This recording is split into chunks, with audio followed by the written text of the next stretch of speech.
People often resist change. Would you jump off a burning platform? The Piper Alpha disaster. Jumping 150 feet into a sea covered with burning oil seemed like a better option to Andrew Morchan than burning to death on the blazing platform. He jumped. And so, he survived.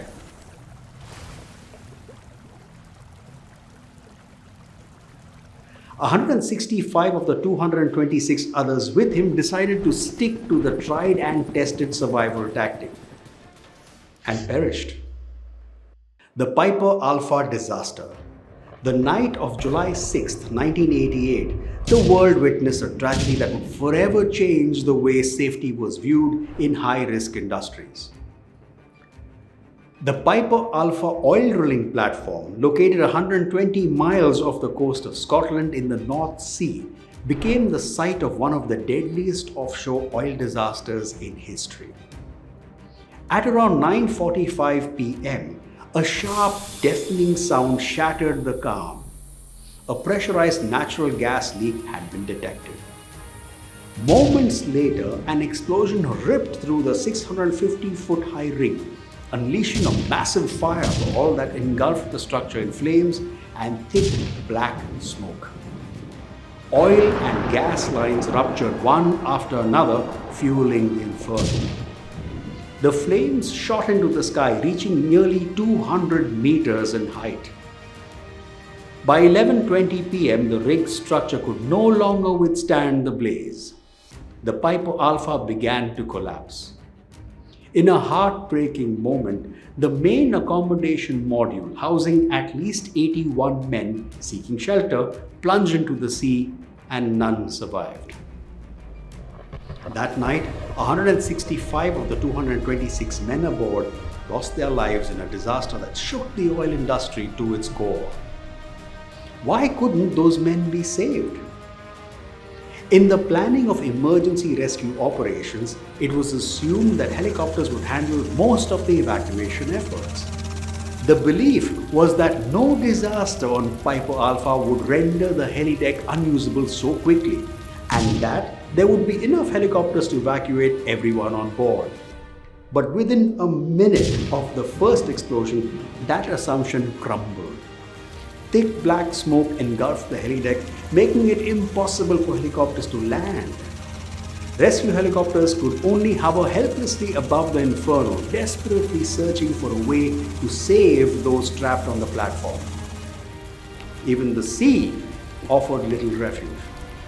A fast rescue craft that had managed to pull 6 men from the water was tragically destroyed by another explosion, killing 2 of its crew members and all 6 men they had just rescued.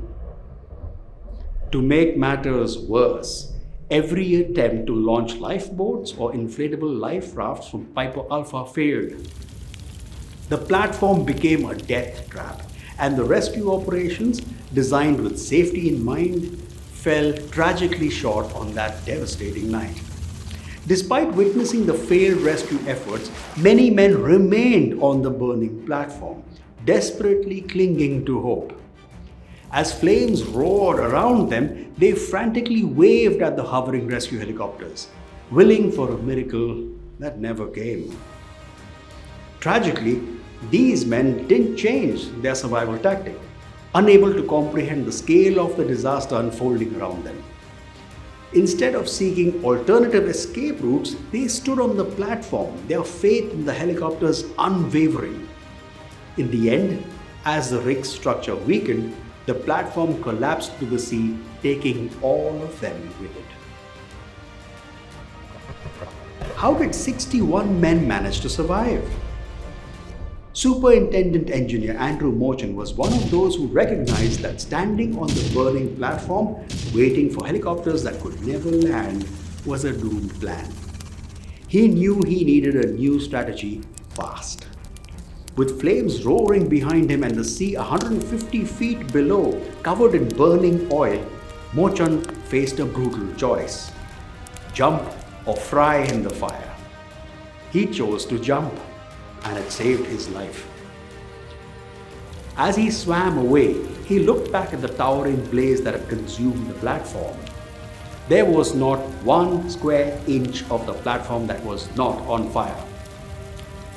Those who survived that night had done so by abandoning the idea of being rescued by helicopter and finding their own way to the sea, whether by climbing down knotted ropes or, like Mochan, leaping from the height of the helipad.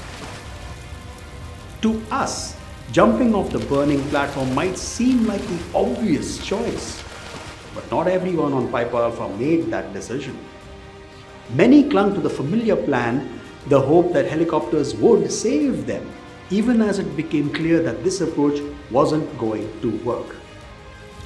They couldn't adapt in time, and in the end, their failure to change course cost them their lives. The lesson here is profound. When circumstances change drastically, sometimes survival depends on our ability to let go of the old plan or the old way of doing things and embrace a new way forward.